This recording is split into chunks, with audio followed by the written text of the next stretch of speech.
হ্যাঁ আবার ভাই কোম্পানি তার নিজের শেয়ার কিনলে কি হবে? বাইব্যাক কোম্পানির ক্যাপিটাল রিডাকশন হবে না। এই কথা কি একটা সিম্পল কথা না, এই আইন এখনো হয় নাই তো বাংলাদেশে। এই আইন তো হয় নাই, এই আইন হয় নাই। বাট পাশের দেশে আছে তো, ইন্ডিয়াতে আছে। ভাই এটা আমরা এখনো 13 সাল থেকে এখনো এই কমিশন এসেও এই বাইব্যাকের আইনটা আমরা মিনিস্ট্রি অফ কমার্সে টাকাটা দিয়ে রেখেছি। কি হবে কোম্পানি আইনের চেঞ্জেস সেটা বলেছি, কারণ ওই চেঞ্জেস করতে হলে কোর্টের কিছু ক্ষমতা বিসেককে দিতে হবে। কারণ বাইব্যাক হলে ক্যাপিটাল রিডাকশন হয়ে যাবে। ক্যাপিটাল রিডাকশন হলো কোর্টের ব্যাপার এবং হাইকোর্টের পারমিশন লাগে এবং সেখানে কোম্পানির নামের শেষে আবার লেখা থাকে রিডিউসড, সেইগুলো লেখা যাবে না। এগুলো প্রসিডিওর থাকবে। এগুলো এত সিম্পল না, কিন্তু এটা প্রস্তাবনায় আছে। আপনার উত্তর হলো এসএসসি প্রস্তাবনায় রয়েছে, এটা মিনিস্ট্রিতে পেন্ডিং। ডিরেক্টররা যদি বাইব্যাক ভাই ডিরেক্টরকে বাইব্যাক বলা হয় না, বাজার থেকে শেয়ার কিনতে পারে। এই যে আর এই কথাগুলোই আপনাদের বললাম, সে কখন পারবে না, রেস্ট্রিক্টেড পিরিয়ডে পারবে না। এরপরে সে কিনতে পারবে ডিক্লারেশন দিয়ে, কিনলে আবার 6 মাসের মধ্যে সেল করতে পারবে। এই সিম্পল জিনিসটাই এতক্ষণ আলোচনা করেছি। লস নিয়ে আমাদের কোনো লাভ হলে তো আপনি লস করলে করেন, কিন্তু গেইন নিতে পারবেন। আপনি লস করলে করেন, কিন্তু গেইন নিতে পারবেন। আপনি কেনা বেচা, আসলে আপনাকে বলা হয়েছে আপনি কেনা বেচা না করাই ভালো। আপনি ভাই ওই আইনটা 69 এ আমি অনেক, এটা তো বিআইসিএম এ পড়াই প্রায় 6 থেকে 6.5 ঘন্টা। প্রতিটা লাইন পড়বেন, বলবেন যে ওই যুগে যে কথা বলছে এটাকে আমরা এর চেয়ে আপডেটেড কোন কথাবার্তা এখনো বলতে পারিনি। অর্ডিন্যান্সের 17 করে দেখেন যে ল্যাঙ্গুয়েজ ইউজ করছে মার্কেট ম্যানিপুলেশন নিয়ে, ওর একটা শব্দ আপনি অ্যাড করার দরকার নেই, চেঞ্জ রিপ্লেসমেন্টই না, যেমন শব্দগুলো ব্যবহার করেছে তারা নতুন কিছু লাগবে। হ্যাঁ আমি বিআইসিএম এ না, আমি সিকিউরিটি সোয়াপ পড়াই হলো 2008 সাল থেকে, আইসিএস 2008। আর আমি মূলত হলো অ্যাকাউন্টিং এর ছাত্র। সিকিউরিটিজ লয়ে যে ইটা হয়েছে এটা আইসিএসবি ওই ক্লাস থেকে শুরু করে। আপনার মতো অনেক স্টুডেন্ট কোম্পানি সেক্রেটারি এখানেও থাকতে পারে স্টুডেন্টরা। তো এইখানে তো এই কাজ করতে করতে করতে এখন না অনলাইনে নেই, আগে তো ফিজিক্যাল ছিলেন। তো ছিলেন, ইমরান ভাই ছিলেন। কি ছিল নাকি? উনি কি কোম্পানি? হ্যাঁ, আইসিএসবি মেম্বার তো। আমাকে দেখেন না, তারা বাস করছে 2008 এর আগে। ও আচ্ছা, তাহলে দেখেন 2008 থেকে টানা। তো আমরা কোন জায়গায় যাইতে চাই? রাইট ইস্যু, মানে কোম্পানিটা এই লিস্টেড কোম্পানি এরপরে ক্যাপিটাল বানাইতে পারে কয় ভাবে? মূলত 2 ভাবে। একটা হলো বোনাস ইস্যুর মাধ্যমে, আর একটাকে বলি আমরা কি রাইট ইস্যু। Right issue. তো বোনাস ইস্যুর মাধ্যমে বাড়াইতে গেলে মানে স্টক ডিভিডেন্ড ডিক্লেয়ার করে। স্টক ডিভিডেন্ড ডিক্লেয়ার করলে নরমালি কি লাগে না, এসএসসির অনুমতি লাগে না। সে ডিক্লেয়ার করে এইটা রিটেন আর্নিংস ডেবিট করে পেইড আপ ক্যাপিটাল ক্রেডিট করে দিয়া এই যাদের আমার বিও হোল্ডার রেকর্ড ডেতে যাদের নাম ছিল তাদের অ্যালট করে দিয়েই করা যায়। তবে কিছু কিছু কোম্পানির জন্য আমাদের যে নোটিফিকেশন, তাদের জন্য আবার স্টক ডিভিডেন্ডের ক্ষেত্রে এসএসসির অনুমতি নিতে হয়। সেখানে শর্তাদি রয়েছে, ওই শর্তাবলী যারা পূরণ করতে পারে নাই তাদের জন্য স্টক ডিভিডেন্ডেও এক্সেমশন নাই, তবে নরমালি এক্সেমশন। তাহলে আরেকটা মেথড রয়ে গেল কি রাইট ইস্যু। রাইট ইস্যু, টাকার প্রয়োজন। আর স্টক দিলে তো বাড়তি টাকা পাচ্ছেন না, নিজের টাকাটাই ব্যবহার করুন। ওই পরিমাণ প্রফিট বা ওই পরিমাণ টাকা নাই, বাড়তি টাকার প্রয়োজন হলে তাহলে আপনি আরো 2টা মেথড করতে পারেন। একটা হলো রিপিট পাবলিক অফার, আর একটা হলো রাইট অফার। রাইট অফার হলো কোম্পানি আইনের প্রথম শর্ত। তাই তো কোম্পানি বলা হয়েছে যে কোম্পানি যদি ফার্দার ক্যাপিটাল রেজ করতে চায় তাহলে এক্সিস্টিং শেয়ার হোল্ডারকে তার এক্সিস্টিং হোল্ডিং এর অনুপাতে শেয়ার করতে হবে, শেয়ার অফার করবে। শেয়ার অফার করতে হবে। জি, অফার করা মানে এটা রাইট শেয়ার। এটা হলো প্রথম দায়িত্ব। যদি এক্সিস্টিং শেয়ার হোল্ডাররা যদি বলে যে আমি নেব না, তখনই অন্য প্রসেসে যাও, তাহলে আপনি পাবলিককে অফার করলে তাহলে রিপিট পাবলিক অফার, তাহলে ইজিএমে ওই শর্তটা নিয়ে আসতে হবে। এছাড়াও হতে পারে যে রিপিট পাবলিক অফারও হবে না, অথবা রাইটও হবে না, সেই রকম ক্ষেত্রে প্রাইভেট প্লেসমেন্ট বা আদার্স, তখন আবার ইস্যু অফ ক্যাপিটাল রুলস 2001 এ যাবে। তবে সেই শর্ত পরিপালন করা অনেক কঠিন। কারণ হলো আপনাকে তো কি যেন অ্যাসিড টেস্টে যেতে হবে যে কেন এগুলোতে ব্যর্থ হলো না, কেন রিপিট পাবলিক অফার হচ্ছে না, পাবলিকলি লিস্টেড কোম্পানি কেন ডিরেক্টরকে দেওয়া হচ্ছে, উদ্দেশ্য খারাপ কিনা ইত্যাদি কিন্তু এক্সপ্লেইন করতে হবে। এবং নরমালি এটা পারা যায় না, পারা যায় হলো রেগুলেটরি চাপে, যেমন এই যে এখন ব্যাংক কোম্পানিগুলোর ক্ষেত্রে বা নন ব্যাংকের ক্ষেত্রে এই ঘটনা বাংলাদেশ ব্যাংক চাপ দিচ্ছে। ওটা তো রাইট করলেও যে কোম্পানির অস্তিত্বই বিলীন হয়ে যাচ্ছে, সেখানে বলতেছে তোমরা যদি টাকা ইনজেক্ট করো এই মুহূর্তে, টাকা আনতে পারো ক্যাপিটাল আকারে, তাইলেই আমরা তোমাকে ওই বাচ্চা বা ওই রেজুলেশন থেকে তোমাকে কি করবো, এসকেপ করবো, তাই না? ওদের জন্য হয়তো ওই প্রাইভেট প্লেসমেন্টের সুযোগ থাকতে পারে। সে হয়তো স্ট্র্যাটেজিক পার্টনার অমুক ডেকে এনে যারা এই কোম্পানিটা যে আপনি 500 কোটি সার্ভাইভ করে, আমি এত শেয়ার দিব, কোম্পানি সার্ভাইভ করে, হ্যাঁ তাদের সার্ভাইভ করে কোম্পানি, সেটা রেগুলেটরের ওই ধরনের কারণ ছাড়া একটা লিস্টেড কোম্পানি কি করতে পারবে না, প্রাইভেট প্লেসমেন্ট দিতে পারবে না, দিতে পারবে। তাহলে তার অপশন থাকে কি ফাইনালি রাইট। তাহলে রাইট ইস্যুর জন্য আমরা বোধহয় আলোচনা না করি, কারণ এগুলো আপনারা জানেন। হ্যাঁ হ্যাঁ বলেন।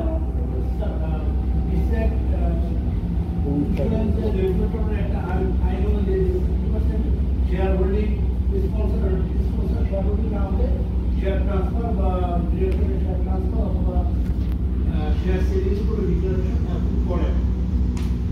ইন্স্যুরেন্স অ্যাক্ট অনুযায়ী ইন্স্যুরেন্স অ্যাক্ট যখন 1938 ছিল, সেই অনুযায়ী প্রথম বাংলাদেশি ইন্স্যুরেন্স আছে 50% স্পন্সর, 50% পাবলিক অফারিং। দেন 1994 আসে 40% স্পন্সর, 60% পাবলিক অফারিং। লাস্ট 2010 বলা হয় 60% পাবলিক স্পন্সর এবং 40% পাবলিক অফারিং। সেক্ষেত্রে যারা 50% বা 40% বা 40% 60% রেশিওতে অথরাইজ হয়ে মার্কেটে এসেছে, ইন্ডিয়া নতুন করে তাদেরকে বলছে তাদের স্পন্সর হোল্ডিং বাড়ানোর জন্য। আচ্ছা শোনেন, সেক্ষেত্রে কিভাবে এটা সম্ভব? শোনেন, আপনার একটা হলো এসিসির যে হলো যে স্পন্সর ডাইরেক্টরদের বোর্ডে 30% কালেক্টিভলি 30% শেয়ার হোল্ডিং থাকতে হবে। এই 30% যেখানে নাই, ওই স্পন্সর ডাইরেক্টর শেয়ার সেলের চাইলে কি যেন পারমিশন চাইলে এই ডিক্লারেশনটা অ্যালাউ করা হচ্ছে না। এটা 60% না, এটা 30%। এসিসি এই 30% এর মধ্যে আছে, 30 এর উপরে আছে আপনি সেল করে বেড়ে যান, কম আছে আপনি কিনেন, ডিক্লারেশন দিলে কোনো সমস্যা হচ্ছে না।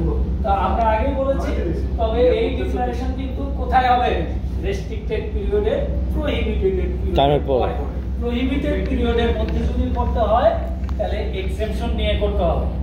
এই এক্সেপশনটা ওই ইয়েতে 2011 বা এই সময় একটা দেওয়া হয়েছিল বাই করার ক্ষেত্রে, তাই না? সেল না, বাই করার ক্ষেত্রে, যেহেতু 30% শেয়ার ছিল না, সব স্পন্সররা শেয়ার পাবলিকের কাছে বেলুন ফোলা মার্কেটে বিক্রি করে দিয়ে ওরা বেরোয় চলে গেছিলেন। তখনই তো এই রেস্ট্রিকটিভ যেটা 2% থাকা, আবার এই 30% প্রশ্নটা তখন এসছে। আপনার প্রশ্নের উত্তর আমি দিচ্ছি। ইন্স্যুরেন্স আইনের কথা বলছি, যে আপনার আইন, আমার আইন কিন্তু 30, এখানে আর কোনো বক্তব্য নাই। 30 আপনার আইনে 60-40, এখন যদি 40% বাইরে নাই, এই তো বাইরে দিতে চান, আপনার লিস্টেড কোম্পানি হলে রিপিট পাবলিক অফার করার তো আপনার সুযোগ রয়েছে। কারণ রাইট করলে, বোনাস করলে এই রেশিও কি হবে না, চেঞ্জ হবে না। রাইট বা বোনাসে আপনার রেশিও চেঞ্জ হবে না, কারণ রাইট আর বোনাস রেশিও সেম থাকবে। এখন এইটা যদি আপনাকে করতে হয়, যেমন বার্জার করেছে, তাইলে এই যে স্পন্সর যারা, তারা জেনারেল শেয়ার হোল্ডারকে পাবলিক রেশিও বাড়ানোর জন্য সেই ধরনের এক্সেপশন নিয়ে যে আমরা আমাদের কি রাইট ছেড়ে দিয়ে এটা কি করে দিব, পাবলিককে আমি রিনাউন্স করে দিব, সেটা একটা সুযোগ হইতে পারে রাইটের মাধ্যমে, তাই তো। আর সবচেয়ে ভালো হলো প্রিভিক পাবলিক অফার করা। না, কিন্তু এই ঘটনা তো উল্টা করছে, স্পন্সরের কাছে কম, স্পন্সর 60 করতে হবে। 69 স্পন্সর করে দিলে 60 করতে হবে। স্পন্সর ইডার হিসেবে হলো স্পন্সর 60 থাকতে হবে। আপনি স্পন্সর শেয়ার কিভাবে 60 করবে স্যার? all listed companies আমরা 60 করলে কোনো বাধা নাই, 60 করলে বাধা নাই, কিন্তু আপনি বলছেন যে আমাদের 60 করলে বাধা নাই, আমরা বলছি আপ টু 90% কোনো বাধা নাই, কিন্তু 91 করলে কিন্তু আপনাকে না বাধা স্যার, করতে ওদের হবে। ট্রান্সফার করতে দেয় না তো, 60 না থাকার কারণে ট্রান্সফার পারমিশন দেয় না। এই যে ডিএসসি দেয় না স্যার। ডিএসসি তো দেয় না, এটা সার্কুলার আছে। আমার একটা দেয় না, আটকে দিচ্ছে। না, আটকায়। গিফট দেয় না, গিফট আটকে দিচ্ছে। হ্যাঁ, আইডিয়ার মধ্যে কি জানা যাচ্ছে, আমার গিফটের শেয়ার আটকে দিচ্ছে। ওটা আইডিয়ার রেফারেন্স দিয়ে দিচ্ছে। তারপরও সেও তার অফার সে দিতে পারবে, ডিফারেন্স দিতে পারবে। বাট ইনস্যুরেন্সের ক্ষেত্রে হচ্ছে আপনাদের 17 অক্টোবর 2021 বলা আছে, আচ্ছা, regarding 60% share holding by a sponsor director of insurance company, আপনি সবার জন্য বলে 30%, আমার কাছে বলে 60%। কেন? আপনার জন্য বলা হয়েছে, আপনার রেগুলেশনে আপনার জন্য করা হয়েছে, আপনার রেগুলেটরে রিকোয়ারমেন্ট এখন আপনি রেগুলার হ্যাঁ। এই জন্য আমি বললাম রেগুলেটরে আমরা মার্কেটে রয়েছি, যেমন এই যে আপনাদের যে প্রশ্ন করেছেন, যেমন সবার জন্য 1 ফি, আপনার ক্ষেত্রে 2 জন নিলে হয়ে যাবে, জি। সেটাও তো এই কমিশন মেনে নিচ্ছে, জি। ডিউ টু দা রেগুলেটরের সাথে সম্পর্ক। মারামারিটা যেন না হয়, এদের মধ্যে কোঅর্ডিনেশন অভাব যেন না হয়। একটা রেগুলেটর যখন বলে যে আমার তো এরকম আইন আছে, আপনার এই 30% এর কারণে তো এটা বেড়ে যাবে, হ্যাঁ, আপনার প্রাইমারি রেগুলেটর কে, আইডিয়া রেগুলেটর কে, ইটরা, তাহলে ইটরা আইন তো আপনাকে আগে ফলো করতে হবে। কাজেই যেহেতু প্রাইমারি রেগুলেটর এই সেকেন্ডারি রেগুলেটরকে বলতেছে যে আপনার আইনের কারণে আমার তো ওই আইন ফলো হচ্ছে না, তখনই এই কাজটা করা হয়েছে। আপনি ওটা মানতে হবে, হ্যাঁ। এখন আমি মানলাম স্যার, আমাদের যে প্রাইমারি রেগুলেটর আইডিআরে, আমাদের আইডিআরের আইন ছিল যে একজন পাবলিক শেয়ার হোল্ডারের 10,000 টাকার শেয়ার থাকলে সে পাবলিক শেয়ার হোল্ডার হতে পারবে, কিন্তু আপনারা আইন করে দিয়েছিলেন যে মানে 2% ডিরেক্টর হওয়া মানেই 2% শেয়ার থাকতে হবে। শুনে আবার আমি একটু বলি না স্যার, এটা না, আপনার প্রশ্নের উত্তর আমি দিয়ে দিব, আমি বুঝে গেছি তো আপনার উত্তর আমি হ্যাঁ, বুঝে গেছি, আমি বুঝছে। তো একেবারে এখানে 20 বছর এটা আছি। আমি অনেক suffer করেছি। আচ্ছা, সাফার করেছেন, আপনাকে আমি বলি আপনার উত্তর আমি বুঝে গেছি, আপনি কি প্রশ্ন করেছেন এটা আমার কাছে। এখন এখানে দেখেন, আগে আপনাকে বুঝতে হবে প্রাইমারি রেগুলেটরের প্রথম হলো সে ওই অপারেশনগুলো দেখে, অপারেশনাল যে লাইসেন্স সে দিয়েছে তার ওই নিয়মগুলো মানতে হবে। যখনই সিকিউরিটিজ রেগুলেটর মানেই হলো কি, সে এই যে সিকিউরিটিজ মানে শেয়ার, বন্ড ইত্যাদি, বোর্ড, যদিও এখন অন্যান্য রেগুলেটরও তৈরি করতেছে, অন্য দেশগুলো এগুলো নাই নর্মালি, যাই হোক এখন তৈরি করতেছে, ভালো কথা। বোর্ড, গভর্নেন্স, এজিএম, অমুক তমুক শেয়ার হোল্ডারের সাথে যতগুলো জড়িত রয়েছে সেই কাজগুলো এই রেগুলেটর দেখে। এখন আপনার কোম্পানিটা হলো এক্সচেঞ্জে লিস্টেড হওয়ার কারণে স্টক এক্সচেঞ্জ বা তার রিলেটেড যেই রেগুলেশনগুলো তাকে ফলো করতে হবে, এটাও করতে হবে, আর আপনারটাও এটা করতে হবে। আপনার ওইটা সুপারসিড করে না, এই কারণে উনি বলছে যে মিনিমাম কত 10,000 টাকা হইলেই হবে, আর এসএসসি বলছে 2%, তার মানে কি বেশি হলে তো বাধা তৈরি হচ্ছে না, এটা কিন্তু কোনো বাধা নয়, কারণ আর একটা জায়গায় আপনি গিয়েছেন, ওইখানে আপার যে লিমিট আছে এটা আপনাকে ফলো করতে হবে। এটা তো বলি স্যার, না, না, স্যার, আমার প্রশ্নটা অলরেডি ছিল- একটা নোটিফিকেশন দিয়ে দিয়েছে 2% এর ব্যাপারে, যে ডিরেক্টর হতে হলে তার 2% সে নোটিফিকেশন না দিলেও আপনাকে মানতে হবে, অলরেডি দিয়ে দিয়েছে, এটা ব্যাপারে এটা না দিলেও মানতে হবে।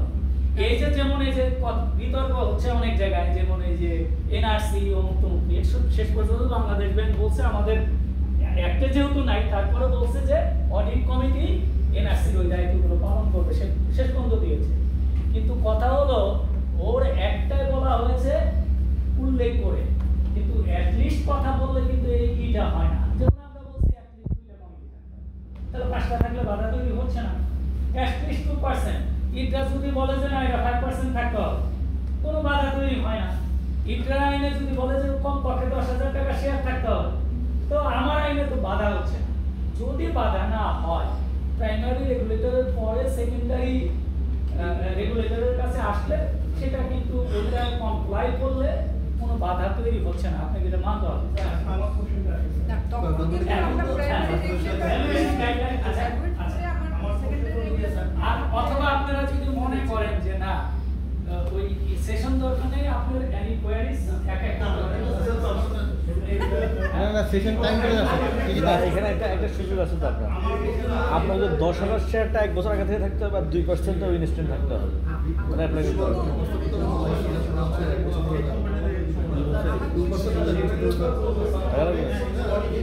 তাহলে তো বান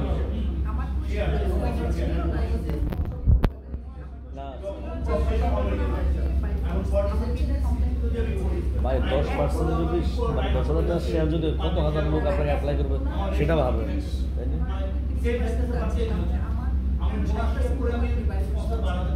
এখানে আপনাদের কেউ আইনগুলোকে মানে সমন্বয় করে একটা সমাধান দিতে চাচ্ছে না। প্রাইভেট প্লেসমেন্ট অপশন, কিন্তু এইটা বিশেক রাজি হয় কিনা, আপনার শেয়ার হোল্ডাররা রাজি হয় কিনা।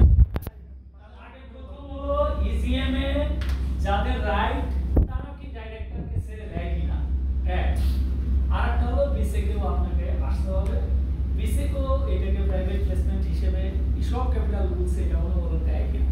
কারণ ইনভেস্টর প্রোটেকশন একটা কথা আছে, তাই না?